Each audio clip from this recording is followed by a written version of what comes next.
All right, folks, time for Fit, Live, Win, which is, of course, our weekly health and fitness segment, trying to get you healthy and fit. Of course, we kicked Eugene off the panel because, you know, we've had this segment. We've had Eugene on here numerous times. Right, because Eugene was on the panel, but he has absolutely ignored all of our Fit, Live, Win segments. I mean, it has gotten really bad, and so I was like, get him the hell off.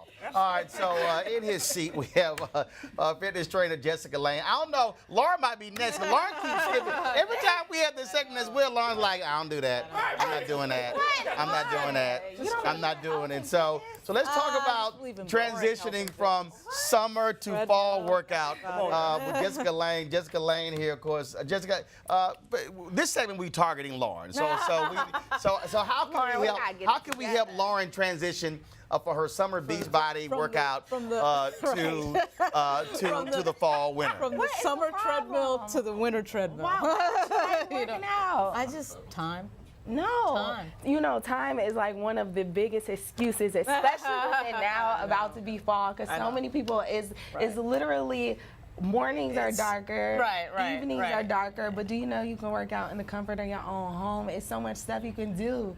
People are like, oh, you know, I don't have time. You can work out in the kitchen. You can work out literally while you're sitting at this desk doing what's the big difference? What's the big difference? What's the big difference going from summer to fall, winter?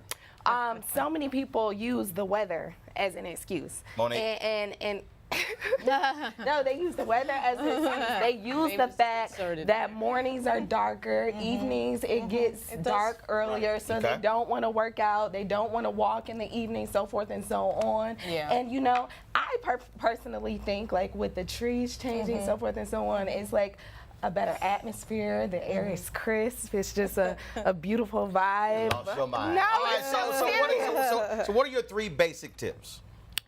First off, in any health arena, you always want to be aware of what you're eating. Come on. Especially with it being the fall and you have the holidays coming up, so you go from Halloween to array of tempting treats, then you go to Thanksgiving where you have Thanksgiving turkey, then you go from Christmas where you're having all of these foods and holiday festivities, and then I think especially culturally, we always try to enhance our food. So we are putting ham hock in our collard greens. We're overcooking them. It's not like it's necessarily where it's collard greens where it's just collard greens and that's it. We put sugar in our collard greens. We put grease in our collard greens. Okay, so one of your tips here, let's deal with this, because you talk about the idea of your summer fitness plans start in the fall. No, well, yes. Actually, summer bodies are made in the fall and winter. I think people think that we are bears or something. We just go into a hibernation mode where we just pop out and it's like, oh, summer body, bam. No, it doesn't work like that. Like, you always have to constantly work on your body. People wait until, especially the first of the year. Yes, that's winter, but people wait till the first of the year to say, I'm gonna take my health seriously.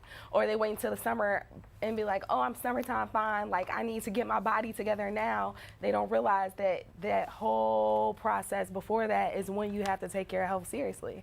So what are some things that you can do right now? Say somebody has been slacking through the summer and they want to jumpstart their plan. First off, they're really talking about themselves. Go right ahead. So first off, we got to change the mindset, because as we change our mind, our bodies follow. So once you make the decision that you want to get healthy, then my first advice would be either to get a trainer or follow a nutrition or diet plan where it's something telling you what to do. Because if you knew what to do. I gotta stop you right there. You say get a nutrition plan, fine, but it's 1,000 of them out there. So how do I look, if I don't have the resources, how do I find what's right for me? That's why I said, first off, it starts with the mind, because once you change your mind, then you will decide whether you want to do it or not. So when you see it online or whatever the case may be, once you have the decision in your mind that I'm going to do it, then you stick with it.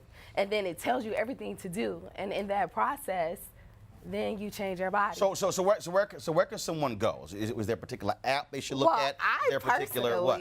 I personally have a fitness challenge. It's online at fightforyourlife.org, and it's a 30-day fitness challenge. So it tells you workouts that you can do in the comfort of your own home. Come on, Lauren. You don't need a dietitian. You don't need anything because, one, I'm a nutritionist, so I literally give you food, and I give you food based off of your individual needs.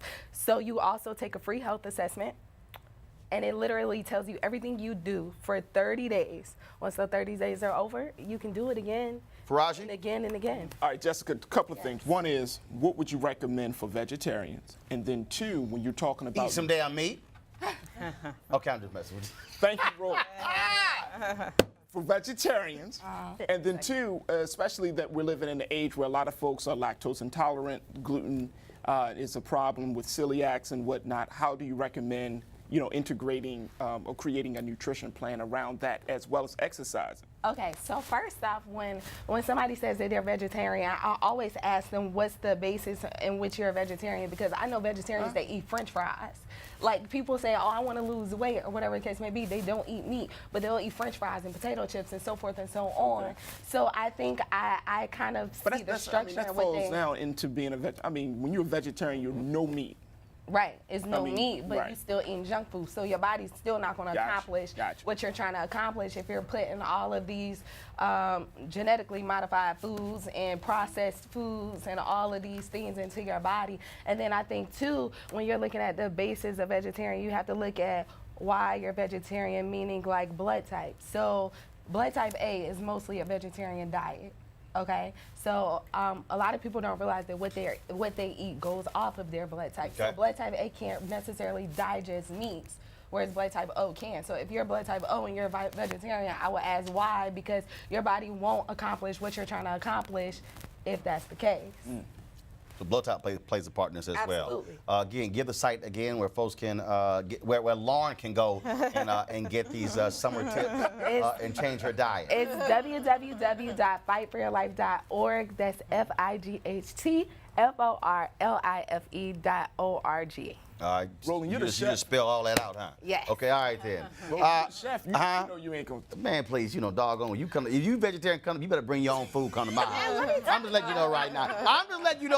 Bring your own food. I will. Yeah, you bet. You ain't got no choice. Jessica, we appreciate it. I got. Putting in that work. Yeah, but I ain't. But it ain't gonna be no vegetarian. All right, I gotta go to a break. Jessica, we appreciate it. Thanks a bunch. Coming up next, gospel singer Leandria Johnson talks about her new music project right here. It is 12 before top of the hour. News 1 now on TV1.